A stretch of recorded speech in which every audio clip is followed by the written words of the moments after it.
Hey guys, welcome back to this channel. Now, for those of you who've been watching me for a while, you know that I'm not really big on price speculation and just speculation in general.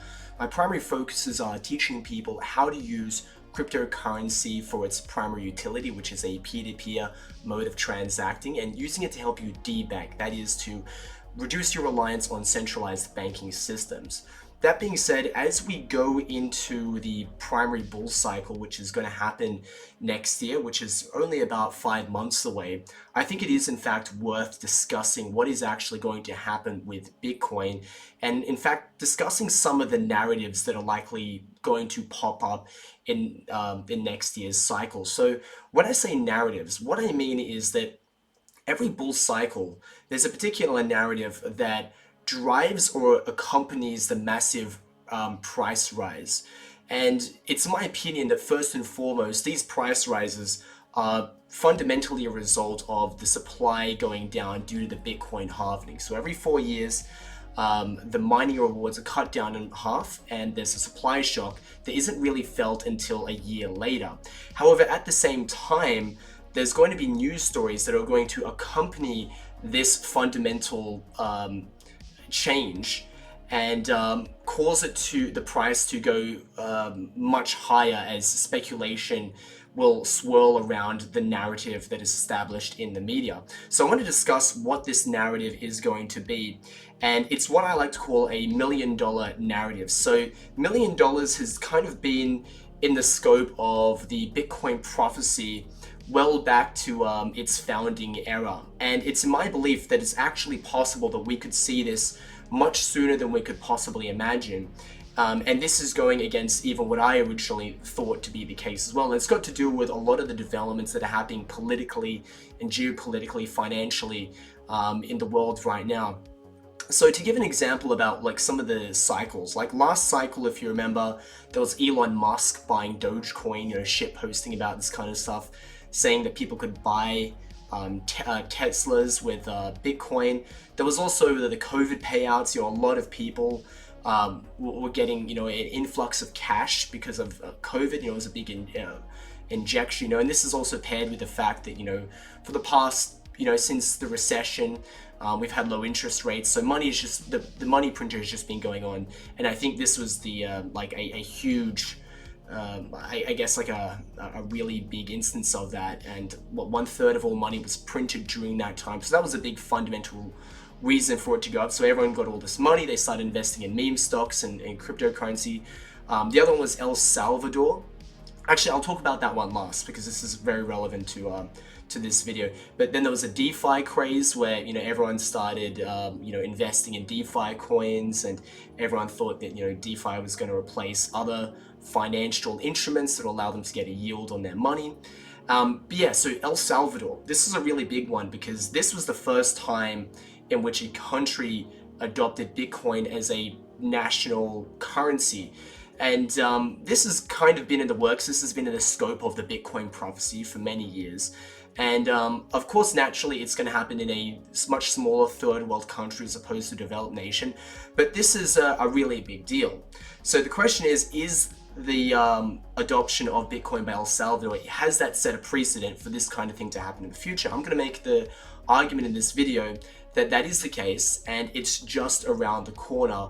And this is the case for the $1 million Bitcoin. We may see this cycle, and I'm not guaranteeing this, but you'll see my argument as we go on. So one of the biggest developments of this year, and I mean, this has been such a crazy year, there's been so many stories happening, but financially, one of the biggest things is the status of the petrodollar waning. So the contract between the United States and Saudi Arabia in regards to having all oil purchase being in US dollars, that agreement was not signed.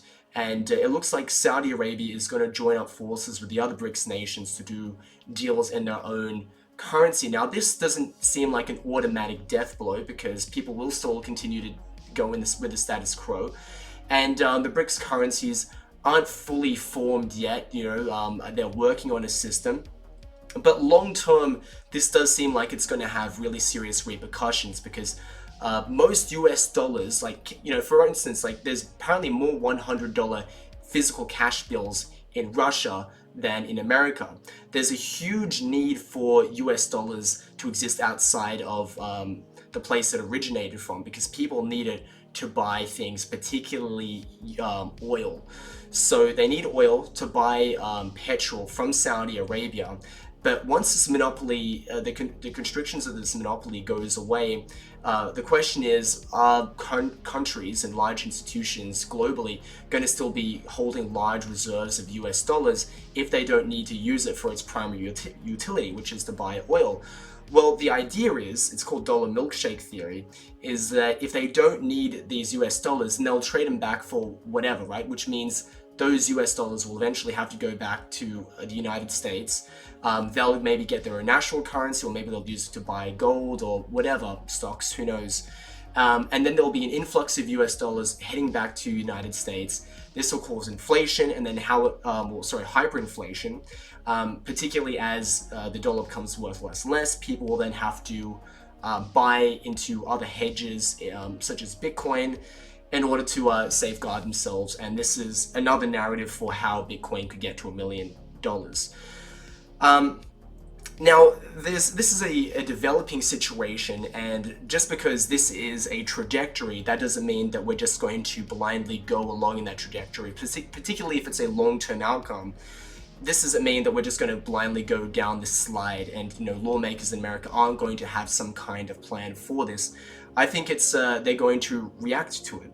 So to get onto the next point, one of my previous videos is why the attempted assassination on Trump is going to has skyrocketed the price of Bitcoin, and that's because it's dramatically increased the chances of him becoming president. And this is a big deal because he's recently come out as a pro-Bitcoin candidate, which is a huge news in and of itself, because there's been no serious presidential candidate that has actively advocated for Bitcoin. And there's a lot of rumors swirling about what he's going to talk about at the conference. The fact that he's there alone, sharing the stage with Michael Saylor, is big enough news already. The simple act of someone as big as Trump just even mentioning the words Bitcoin, that's enough to get the price going, similar to what Elon Musk did in 2021. So it doesn't really have to be that he has to say anything specific, but still there are going to be a number of rumors swirling about what he's saying. Now, the rumor is that he's going to announce that Bitcoin is going to at least partially become a reserve asset and back the value of the US dollar, similar to what gold did back in the day. Now, this is, I think, actually fairly unlikely to him to come out and say such a huge statement. However, we need to also just take into account, so JD Vance is the person that's most likely to have been the one who's got in Trump's ear and told him about winning over the Bitcoin crowd, right? Like, Republicans are overwhelmingly more in favor of Bitcoin, and JD Vance is very pro-Bitcoin himself. He fancies himself as a little bit of a libertarian. You've got Vivek Ramaswamy, who's been very open about it as well. And even ex-Democrat, current presidential candidate, Robert F. Kennedy, has been saying the same thing. So, and then you've got a raft of other various senators. You've got also the Winklevoss twins, who have sponsored a pro-Bitcoin candidate in the Senate, I think competing for the seat of one of the old time, I forget who the senator was, but there's originally this push was on a very grassroots level, but that grass has grown into shoots, which has grown into plants and trees, and now you're getting closer and closer to the top, where more and more high-level people are pushing for some form of institutionalization of cryptocurrency in one way or another. And then slowly over top, even the people that are surrounding Trump are more and more increasingly pro-Bitcoin. So if he becomes president, this is going to do huge things for the price of Bitcoin. But then the question is, what is actually potentially going to manifest from this? So so the thing is as well is, let me pull up this article that I've got here. It's by I've got this one by Kitco, and this other one that I wanted to point out, which is from investing.com. And it's been said, who was it that said it? Where is it? Here we go.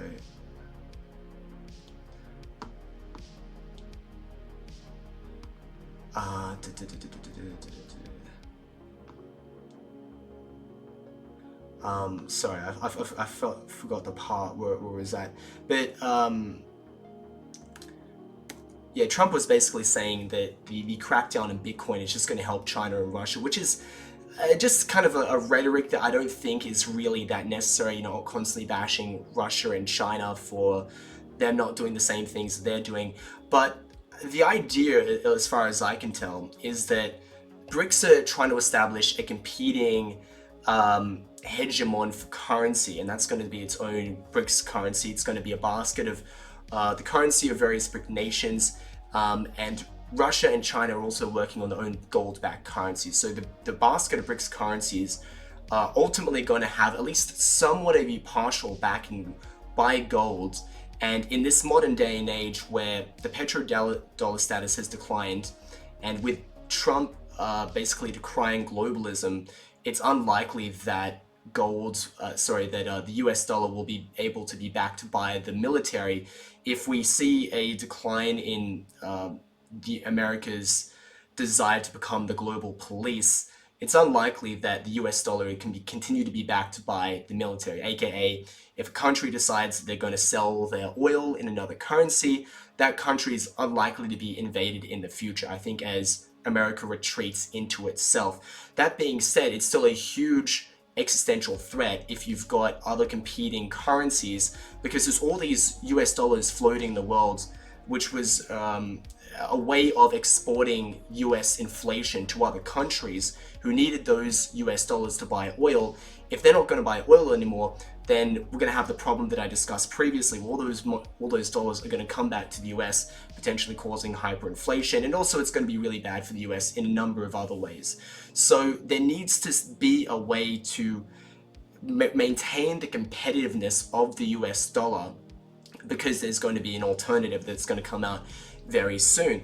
So this is why this may be a good idea to start backing the US dollar with something. So gold is maybe a good idea, but there's been rumors swirling around for a long time around Fort Knox, which is where a lot of the gold is kept.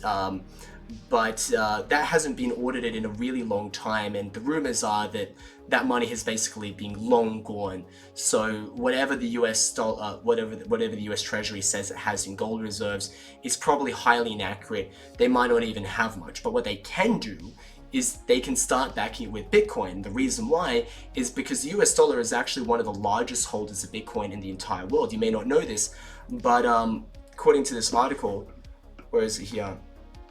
Okay, I don't want to waste your time again, but the US government has $200,000 not $200,000, 200,000 Bitcoin, which it's seized over the years. In fact, governments all around the world actually are already some of the largest holders of Bitcoin, because they seize drug money all the time. They see, there are busts, there are a lot of the black market money has gone into Bitcoin, and whenever those people get caught and whenever money is repatriated, it comes in the form of Bitcoin.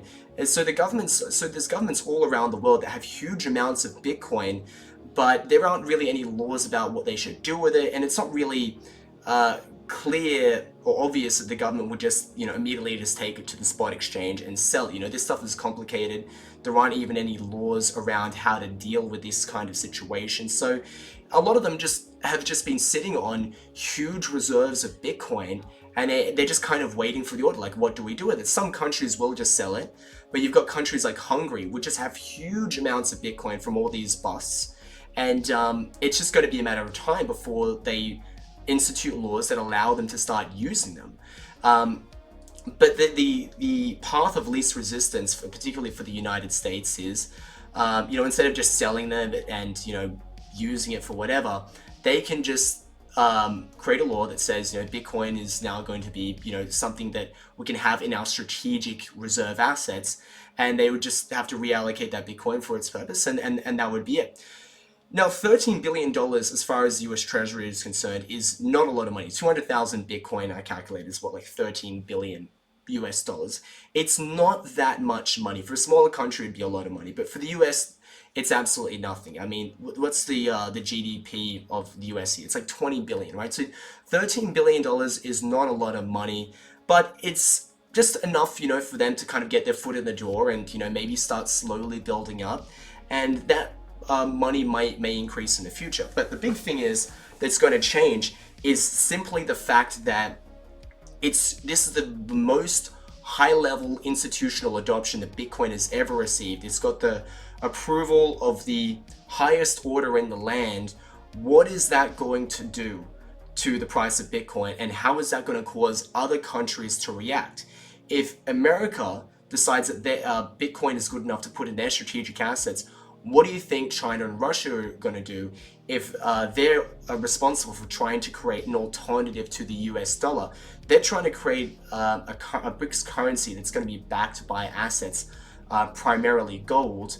What do you think that they're going to do in regards to Bitcoin? And by the way, for those that think, China and Russia are and particularly China, are very anti-Bitcoin, that's definitely not the case. They're not anti-Bitcoin. They're actually so deep in the digital currency stuff. It's wild, because they've been trying to create their own central bank digital currencies. This is the case for China.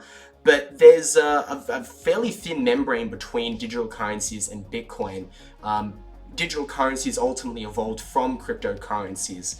And I think that the reality is that a central bank digital currency backed by fiat currency doesn't make it a whole lot different to fiat currency in general. And if the goal is to create a more valuable currency than the US dollars, even their CBDCs, if they eventually do seriously go that route, it'll still have to be backed by something, and they're going to back it a little bit by gold.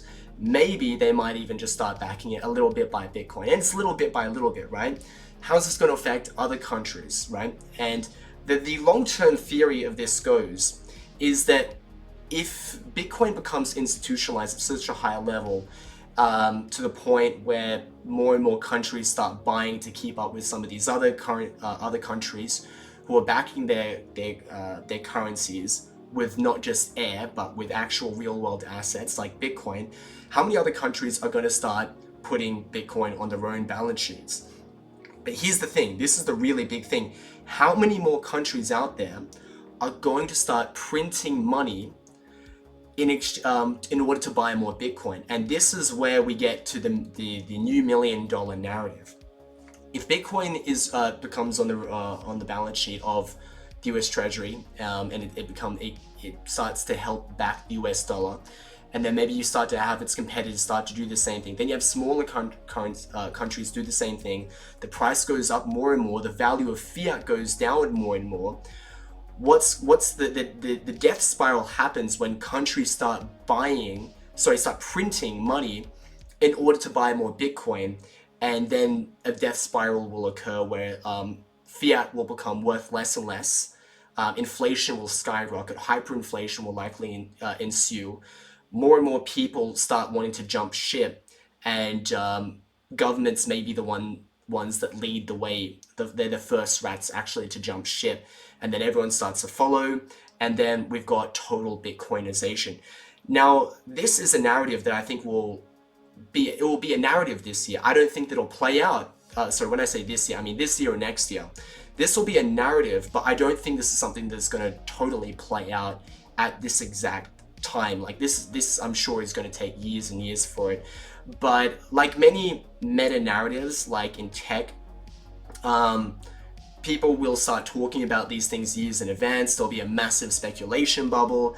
It'll eventually fizzle out. But the actual fundamentals of that narrative are still in play. Like I think this is something that's going to be playing out over the next decade. However, I think this is going to be the year that people actually start talking about the reality of Bitcoin actually being seriously used in the government. The government actually starting to use it to back its own dollar. Other countries may be starting to adopt it. So El Salvador led the way. Countries, sorry, not people, but governments are going to be increasingly envious of El Salvador's decision. And El Salvador is probably going to become exceedingly wealthier during this bull cycle. A lot of other countries are going to start getting envious and say, whoever got in first is going to do best. Whoever got second is going to get in second best. And I think you're going to get more countries that are going to try follow in El Salvador's footsteps and do the same thing. And then now that we've got the US possibly going down a similar route, I think the last excuses to not do such a thing have gone out the window. So to me, this is the possible $1 million scenario that we could see this year. Now, granted, it might not be because these things totally play out.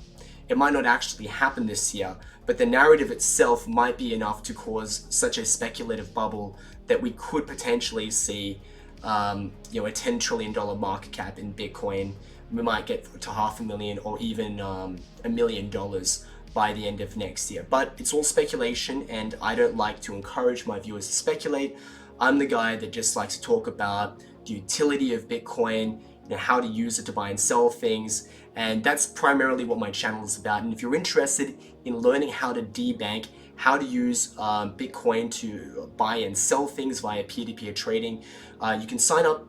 You can subscribe to my YouTube channel. I've got videos coming out every day about how you can get the most out of your cryptocurrency. And if you're interested in buying cryptocurrency without KYC and doing so on a non-custodial platform, which is what I always recommend, I suggest you use my referral links in the description down below for Local CoinSwap and HODL. These are probably the safest places for you to buy Bitcoin. One of the problems with most crypto exchanges like FTX is that with centralized exchanges, all the funds are stored in one place. So that allows either bad actors, like whether it's inside the company or maybe hackers from outside the company, to just reach into the cookie jar and take out as much as they want, right? But with non-custodial exchanges like HODL, they don't actually hold the funds of their users. It's held on your own wallet, and you only bring those funds onto the exchange when it goes into third-party escrow when you're going to make a trade with somebody else. So HODL is the best for that. Local CoinSwap has got a similar idea, but it's better volume. And what's best is you don't require any KYC. If you have to give your KYC up, then that pretty much devalues the point of cryptocurrency, because it's supposed to be an anonymous form of payment. And if all of a sudden you're doxxed, then it's not really anonymous anymore, is it? So you make sure to use my referral links in the description down below, and I'll see you next time. See ya.